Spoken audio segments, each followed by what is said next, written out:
Pemirsa, lagi-lagi praktik kong kali kong suap puluhan miliar rupiah antara hakim dengan pihak berperkara terungkap. Kali ini Ketua Pengadilan Negeri Jakarta Selatan diduga mengatur uang suap 60 miliar rupiah agar majelis hakim memvonis lepas kasus korupsi ekspor CPO dengan terdakwa 3 korporasi. Apa yang sebenarnya terjadi? Benarkah ini menjadi bukti bahwa hukum bisa dibeli? Saya akan membahasnya bersama dengan Kepala Biro Hukum dan Humas Mahkamah Agung, Sobandi, dan pakar hukum pidana sekaligus mantan hakim Asep Iwan Iryawan. Selamat malam Pak Sobandi, Kang Asep. Selamat malam Pak Bandi. Selamat malam Kang Asep. Ya, lagi di jalan maaf nih. Ya, sama-sama. Sehat selalu Pak Terima Bandi. kasih sudah hadir di Prime Time News. Pak Sobandi, saya langsung ke Anda ya. Apa respons MA setelah praktik suap terjadi lagi di lingkungan peradilan, Pak? Ya, seperti disampaikan oleh juru bicara, kita prihatin ya. Kita prihatin, merasa terpukul, ya secara kelembagaan menurunkan kepercayaan kepada lembaga Mahkamah Agung tentunya gitu. Jadi, tetapi tentu tetap harus memperhatikan asas praduga tak bersalah ya, presumption of innocence. Kita menghormati langkah-langkah yang dilakukan oleh penyidik Kejaksaan Agung dalam melakukan tindakan kepada hakim dan aparatur pengadilan. Gitu. Jadi kita menghormati itu. Dan selanjutnya Mahkamah Agung akan memberhentikan sementara kepada hakim dan aparat pengadilan yang ditetapkan menjadi tersangka dan langsung ditahan oleh kejaksaan. Pak Sobandi, selain prihatin, apakah pengungkapan kasus ini menjadi alarm keras buat Mahkamah Agung untuk melakukan langkah yang lebih konkret, Pak, untuk bisa membenahi lingkungan peradilan kita dari praktik mafia peradilan ini? Ya, sangat keras, alarm yang sangat keras. Kita berharap kejadian di Surabaya menjadi kejadian terakhir di mana hakim ditangkap. Kita berharap kita lakukan langkah-langkah pembinaan, kita lakukan langkah-langkah pengawasan di dalam menegakkan integritas kode etik dan pedoman perilaku hakim dan aparatur pengadilan, Mahkamah Agung dan lembaga peradilan di bawahnya. Tetapi ternyata kejadian lagi. Nah, ini luar biasa, pukulan kembali kepada Mahkamah Agung datang, di mana majelis hakim tipikor pada Pengadilan Negeri Jakarta Pusat dinyatakan ditetapkan sebagai tersangka dan langsung ditahan. Apalagi melibatkan Ketua Pengadilan Negeri Jakarta Selatan, yang mana waktu itu beliau menjabat sebagai Wakil Ketua Pengadilan Negeri Jakarta Pusat, dan seorang panitera muda di Pengadilan Negeri Jakarta Utara. Ini mengeluarkan alarm yang sangat keras buat Mahkamah Agung. Untuk itu tadi pagi kita mengadakan rapat pimpinan, ya, rapat pimpinan di mana Ketua Mahkamah Agung, Wakil Ketua Mahkamah Agung, Ketua Kamar seluruhnya hadir, dan para pejabat eselon 1 hadir membahas persoalan-persoalan ini. Tadi kita sampaikan melalui juru bicara di konferensi pers bahwa ada beberapa langkah yang akan kita lakukan selain yang telah kita lakukan. Kita tingkatkan lagi, kita perkuat ya. Langkah misalnya sekarang kita akan mengevaluasi ya bagaimana sistem promosi dan mutasi hakim ini. Hakim yang masuk Jakarta itu harus perhatikan lagi sekarang dari sisi integritas khususnya, dari sisi profesionalnya. Dia harus betul-betul clear, ya, clean gitu kan. Nah, ada usulan akan dievaluasi hakim yang sudah 2 tahun di Jakarta akan dimutasi. Itu diantaranya itu. Oke. Ada kemudian dari Bawas membentuk Satgasus misalnya. Satgasus di mana besok mulai bekerja mereka akan mengawasi kedisiplinan, mengawasi kinerja, mengawasi kepatuhan para hakim dan aparatur terhadap kode etik dan pedoman perilaku hakim. Oke, baik. Alarm keras, saya sependapat. Oke, baik Pak Sobandi, di situ dulu ya. Nanti saya akan gali lebih jauh soal rencana kerja dari Satgasus ini apa. Tapi sebelum itu, Kang Asep, ini menjadi pukulan telak bagi Mahkamah Agung. Sudah berkali-kali, tapi kenapa praktik suap ke hakim di segala tingkatan terus berulang, Kang Asep? Apa sih faktor utamanya? Ya, yang pertama mindset ya, tidak pernah mau berubah. Ketika ada hakim-hakim yang sudah betul-betul baik, ada yang sudah tobat. Nah, ini kalau udah watak tabiat yang sudah dirubah karena ikatan-ikatan emosional. Ini hakim-hakim ini saya tahu persis ya, mereka punya ikatan emosional dengan orang-orang tertentu, baik dengan pengacara dan semuanya, yang tidak pernah mau tobat. Memang harus kejauhan dari dulu, paling gampang ini ya. bagaimana si Arif ini dan beberapa itu saya bisa sebut semuanya, nanti saya kita bongkar semuanya ya, kaitan dengan atasannya, kaitan dengan pengacaranya, inilah yang merusak korps hakim. Jadi orang-orang yang gini ya, istilah Mahkamah Agung dulu kalau nggak mau dibina harus dibinasakan gitu. Jadi kelompok ini yang merusak nama hakim ketika hakim mau benar dan telah ada yang benar, ini tidak perlu merubah sikap. Kan watak ini dirubah itu tidak pernah berubah ketika beberapa tempat dia tempatin ya, dia enak di situ dan kebetulan dia mengatur polanya sama dengan Surabaya. Sebagai pimpinan dia membentuk majelis terhadap pesanan. Kita udah tahu ini perkara menarik perhatian, menyangkut 3 korporasi besar, korporasi itu para bandar, orang udah tahu ya, dan sangat keterlaluan. Maka saya bilang harus dibinasakan orang-orang ini karena merusak nama korps hakim. Ya, harus cepat. Kita pernah pola 98, Yusril masih hidup. Jadi cepat kocok ulang, buang itu semua hakim. Ada hakim-hakim baru yang daftarnya di bawah, itu jadikanlah mereka akan menjaga di etalase. Tanya Yusril masih hidup. Dulu Yusril sebagai Menteri Kehakiman tahun 99-98 dan Ketua Mahkamah Agung Marsikal Sarwata mengocok ulang hakim Jakarta dan itu berhasil. Satu yang paling gampang. Kedua, ya, hakim-hakim itu yang bermasalah merusak nama korps hakim, ya, tuyul-tuyul itu saya berani mengatakan, maaf Pak Bani harus keras saya karena saya malu gitu kan. Ini cepat, buang, cepat. Tindak cepat, dan itu harus dibuka semuanya. Jadi tidak hanya berhenti, ya jangan seperti kasus si Rizka Takop berhenti tidak nyampe yang lain. Ini tidak berhenti di 7 orang terus dibuka karena kaitan Jakarta Utara, Jakarta Selatan, Jakarta Pusat. Ingat di kasus ini tidak hanya kasus pidananya nyangkut pusat, tapi ada perkara mafia perdatanya yang dimainkan 3 korporasi. Makanya keterlaluan saya bilang. Kalau mau jadi bandit, ngapain terima 60 miliar, ya? 16 triliun itu lebih baik. Ya, berapa kali 2,5% mustahik atau persepuluhan. Keterlaluan tuh ditipu sama pengacara 2 si M, si Arianto itu kan pemain. Orang tahu seluruh pengadilan. 2 pengacara dan beberapa temennya. Itu harus seluruh perhatian Mahkamah Agung berani seperti dulu kasus ada 2 pengacara yang berkacak pinggang di pengadilan. Mereka adalah pemain-pemain yang selama ini memainkan, merusak nama ya aparatur hukum di peradilan dan orang pengadilan tahu seluruh Jakarta. Kita lihat jejak digitalnya si M maupun si A itu. Di kasus jenderal dulu CS itu. Di kasus pajak. Di kasus timah. Mereka pemain. Dan betapa maunya setingkat ketua selatan wakil pusat. Itu kampungan sekali bermain dengan cara-cara biadab. Ya. Maka sekarang binasakan tidak lain. Kelompok mereka harus binasakan, ganti hakim-hakim baru. Saya yakin banyak hakim-hakim baru daftarnya di bawah, diganti dengan hakim-hakim ya sekelas Nugroho atau sekelas nama baik itu. Kalau ini tidak diganti, dan kita pernah melakukan 98 Menteri Kehakiman Yusril, Ketua Mahkamah Agungnya Sarwata, apalagi sekarang satu atap. Tinggal Ketua Mahkamah Agung dengan secepatnya kocok ulang, ganti semua tuh hakim-hakim kelas 1 dan Jakarta dengan hakim-hakim terbaik dan banyak saya kira daftarnya di bawah.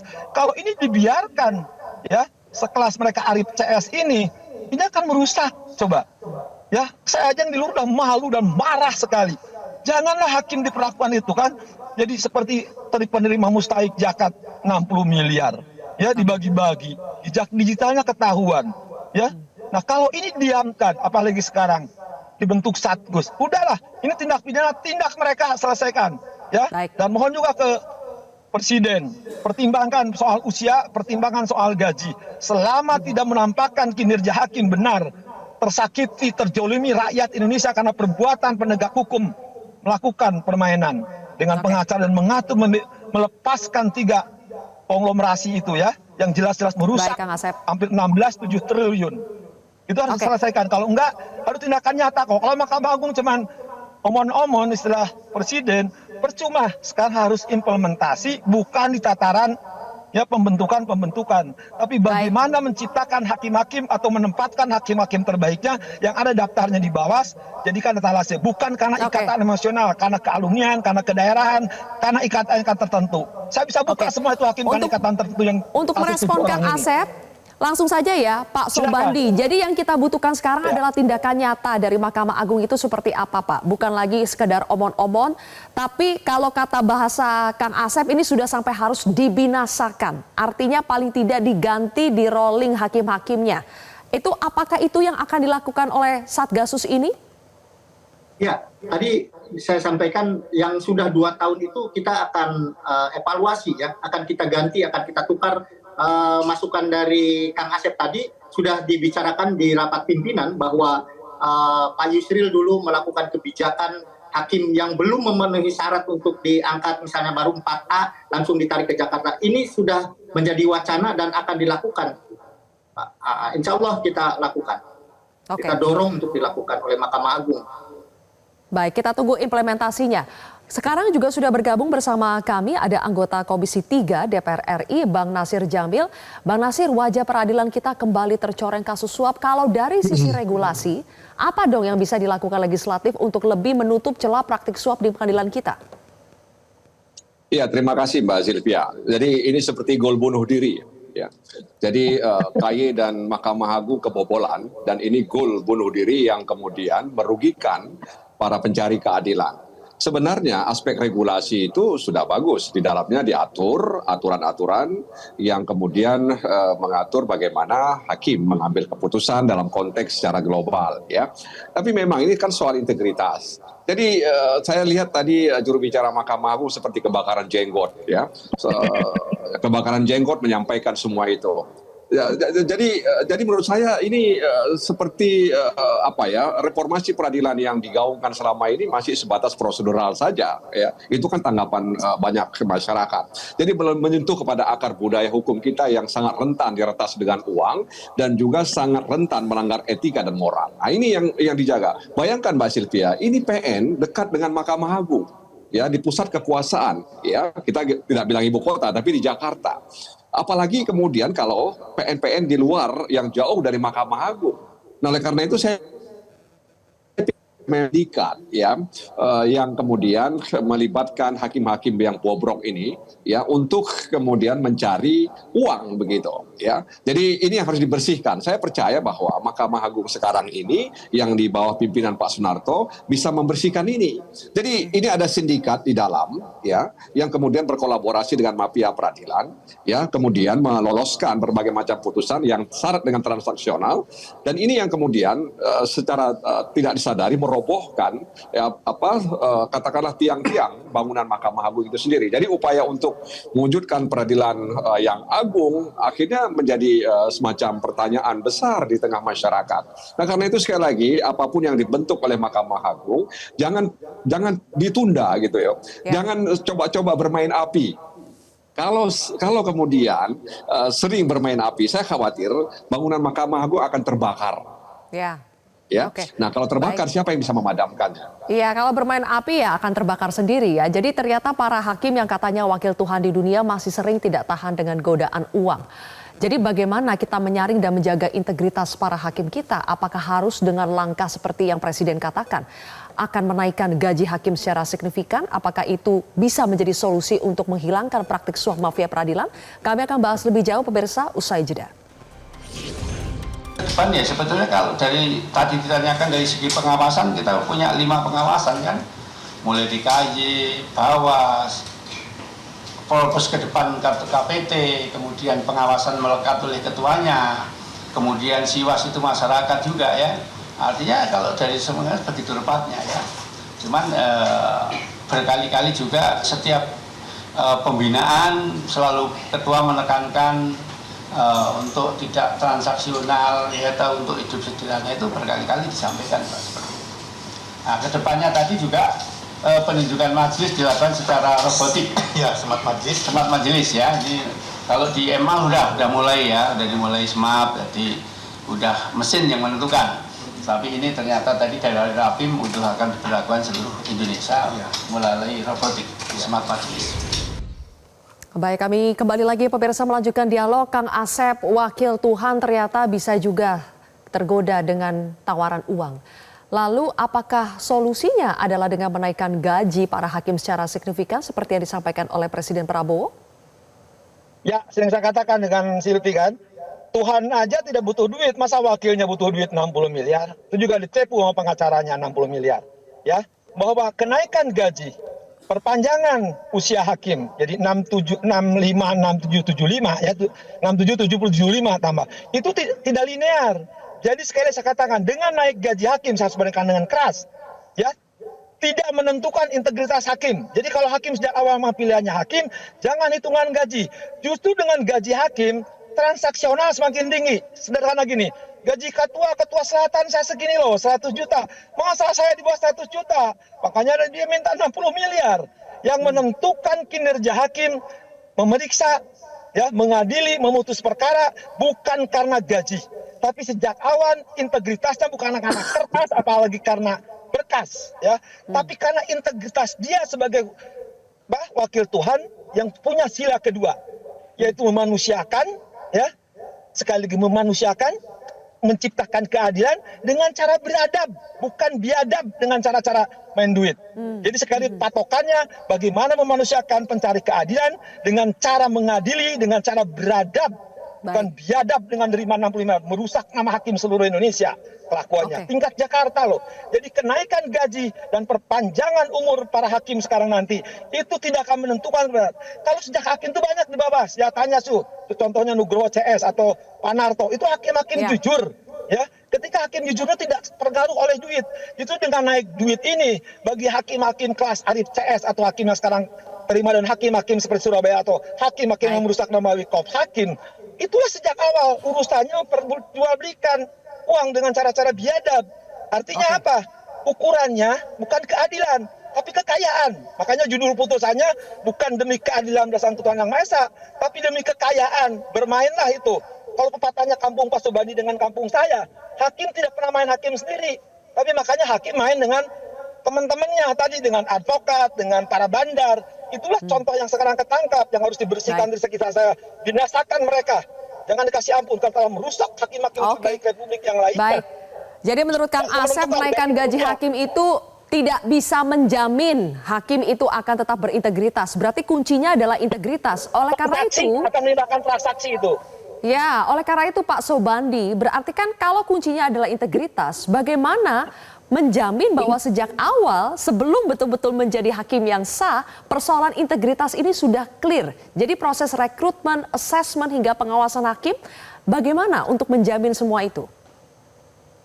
Ya, saya sepakat dengan Kang Asep bahwa kunci utama untuk memperbaiki lembaga Mahkamah Agung dan Peradilan adalah memperkuat integritas hakim dan aparatur pengadilan integritas. Tetapi tidak menafikan bahwa kesejahteraan pun perlu diperhatikan, Kang. Jadi godaan-godaan ya tadi meskipun katakan Asep 60 miliar kecil, tetapi itu kan hakim juga manusia, tentu rontok ketika ditawari 60 miliar barangkali ya di hadapan itu. Nah, meskipun kita akan hukum mereka gitu lebih berat lagi terhadap hakim yang memang nanti terbukti menerima suap tersebut. Nah, tetapi saya sekali lagi ingin mengatakan bahwa kesejahteraan juga perlu ditingkatkan. Bahkan dulu waktu zaman Kang Asep masih aktif, itu hakim tipikor khususnya itu dapat tunjangan. Kalau sekarang sudah tidak ada tuh Kang, mereka kerja sama saja dengan hakim peradilan umum. Padahal mereka kerjanya sangat berat sampai malam gitu kan, kerja untuk menyidangkan suatu perkara tipikor. Tetapi sekarang tidak ada tunjangannya Kang. Kalau zaman Akang Asep mungkin ada lah tunjangannya. Sekarang tidak ada. Pak Bandi, maaf. Pilihan hidup, pilihan pekerjaan ketika hakim itulah gaji hakim. Nah, kalau Mas Kam mau gaji gede, gajinya di Pertamina atau gaji di Bank BUMN itu. Jadi bisa korupsinya lebih gede karena tanggung dosanya sama. Main 60 miliar sama triliun. Makanya saya bilang kalau hakim butuh duit gede, jangan jadi hakim, masuk di Pertamina. Tapi bukan berarti kesejahteraan, tapi kan lebih gede. Di Mahkamah Agung gajinya gede. Ketua PN itu kan lebih layak. Coba tanya Arif, itu ketua PN itu gede-gede loh, puluhan juta, lebih normal, sudah nggak mikirin keluarga. Masih mau nerima duit. Kita kan belajar, contoh apa kita sebut, Nugroho lah, Pak Bandi kenal Nugroho. Iya, betul kan. Orang kan tidak tergoda, karena sejak awal pilihannya dia adalah wakil Tuhan, penegak keadilan, membela kebenaran, menegakkan hukum. Nah kalau sekarang semacam Aris CS, semacam Juyanto, ternyata di belakang itu bisa diatur oleh konglomerasi, oleh bandar-bandar perkara, ya, oleh kantor-kantor pengacara, yang orang sudah tahu. Si Marcella, si Arianto itu, saya sebut namanya, saya nggak takut, silakan. Mereka pemain, dan untuk pemainnya bukan tingkat rendah, tingkat tinggi. Kan setidak-tidaknya ketika perkara menarik hatian publik, akan menyentuh rasa keadilan, ya istilah gini, saya bermain kasar dikit lah. Jangan mainkan lah itu. Ini kan masih tebak perkara yang jelas-jelas di depan umum jelas. Orang tahu pasti ada duit. Masih main perkara kan? Kan gila itu kan. Jadi kok mesti main gituan. Masih banyak kok kalau mau memainkan perkara. Masih banyak perkara lain lah. Minimal dapat rambutan atau durian kan masih ada. Loh ini kan coba main 60 miliar tanggung, saya bilang 60 triliun Silakan Pak harusnya. Sobandi. Rusak Ya. semua peradilan. Jadi saya sepakat dengan Kang Asep bahwa persoalan integritas memang persoalan itu, tapi tadi sekali lagi bukan persoalan kesejahteraan menjadi kecil, tetapi tetap harus kita perhatikan. Kemudian bahwa hakim itu memang ini kan oknum ya Kang, kita oknum ada 8.000 lebih Pak hakim. Bandi, oknumnya berkali-kali Surabaya belum selesai, hakim agung Ya, belum selesai, diulang-ulang, ini residivis. Berulang-ulang ya, itu yang perlu kita bina, perlu istilah Kang Asep perlu kita binasakan Kang. Ya, jadi sepakat. Tapi sekali lagi bahwa itu tindakan dari oknum. Sementara hakim masih banyak seperti Kang Asep katakan, hakim masih banyak yang baik kok. Ada datanya di bawah. Pak Narto katakan bahwa ada hakim putih, ada hakim abu-abu, ada hakim hitam. Nah, ini yang akan kita istilahnya kita hidupkan kembali, kita data lagi, kita cek, dan hakim hitam nggak boleh lagi masuk ke Jakarta itu, Kang. Iya. Pak Sobandi, intinya Ya, kita butuh hakim yang mau ditawari 1.000 triliun pun tidak akan tergoda, Pak. Iya, kita akan siapkan itu. Mudah-mudahan ya tadi ada gium bahwa hakim juga manusia ini. Mudah-mudahan hakim sudah menjadi dewa kan. Baik. Jadi sepakat. menurut Geser saya ke Bang Nasir yang kita butuhkan Silakan, Bang itu Nasir. hakim merah putih. Yang kita butuhkan itu hakim merah putih, ya. Jadi yang tadi kalau abu-abu hitam itu sebaiknya jangan lagi. Mereka diberhentikan aja dipensiunkan secara dini hakim-hakim yang hitam itu. Iya, iya. Hakim-hakim yang abu itu baru dibina. Ya, kalau Ya, memang dia makasih. tidak bisa dibina, baru dipensiunkan dini karena masih banyak orang yang punya niat menjadi hakim sebagai pilihan hidup dan pengabdian. Jadi Iya. sebenarnya saya sependapat bahwa integritas dan isi tas para hakim ini perlu diperhatikan oleh negara. Makasih, Bang. Tapi sekali lagi integritas itu tidak otomatis kalau isi tasnya dibesarkan, integritas itu besar juga tidak. Ya. Jadi menurut saya dua hal ini harus ya bersinergi bersama-sama di samping ada keteladanan dan pengawasan yang melekat. Nah, karena itu kita tunggu nih pengawasan model apa yang akan digunakan oleh Mahkamah Agung untuk memastikan bahwa budaya yang cenderung merusak integritas tadi itu bisa dijaga oleh Mahkamah Agung. Jadi sekali lagi kami di Komisi 3 sangat berharap ya di bawah pimpinan Pak Sunarto ini peradilan bisa menjadi peradilan yang agung. Jadi kami juga menerima misalnya kiriman pesan lewat WhatsApp ya mereka masyarakat mengatakan kami kehilangan simpati Pak Nasir terhadap penegakan hukum yang terjadi di Republik ini. Jadi hakim yang tadi disebut sebagai wakil Tuhan saja itu bisa tergoda dengan uang, apalagi yang bukan wakil Tuhan. Nah, oleh karena itu bahkan tadi saya dialog di satu radio ada pendengar mengatakan supaya wakil Tuhan itu tidak boleh disebut lagi, jangan pernah disebut lagi mereka sebagai wakil Tuhan. Tapi oleh karena itu kami berpikir Mahkamah Agung itu harus berlapang dada menerima kritikan sumpah serapah dari masyarakat terkait dengan peristiwa ini. Ya karena sekali lagi tidak jauh jaraknya dengan yang ada di Surabaya beberapa waktu lalu. Nah karena itu harapan kami mudah-mudahan ini ya kalau kita katakan apakah ini yang terakhir, saya juga tidak bisa berani mengatakan demikian. Ya tapi paling tidak ada efek jera yang bisa diberikan oleh Mahkamah Agung. Jadi hakim-hakim seperti ini berhentikan ya hukum secara berat sehingga bisa memberikan contoh bagi hakim-hakim untuk tidak melakukan hal yang sama. Baik, kalau nggak begitu. bisa Pak Nasir, kalau nggak bisa diganti nanti diganti aja sama Hakim Garis, Irfan Hakim, kita Cepi Hakim, Christine Hakim. Kalau mereka nggak mau kan? Iya, Kang. Ya, Oke. saya percayalah Pak Sunarto punya resep yang jitu untuk mengembalikan marwah. Terima kasih Bang, Mahkamah Agung. terima kasih kepercayaannya. Oke, Mohon baik. terus Pak dukungan Sobandi, dari Bang lembaga Nasir dan juga Kang Asep, terima kasih sudah berdiskusi bersama kami di Prime Time News Sehat hari ini. selalu, semangat. Sehat Iya, selalu kan? semuanya. Jelajahi cara baru mendapatkan informasi. Download Metro TV Extend sekarang.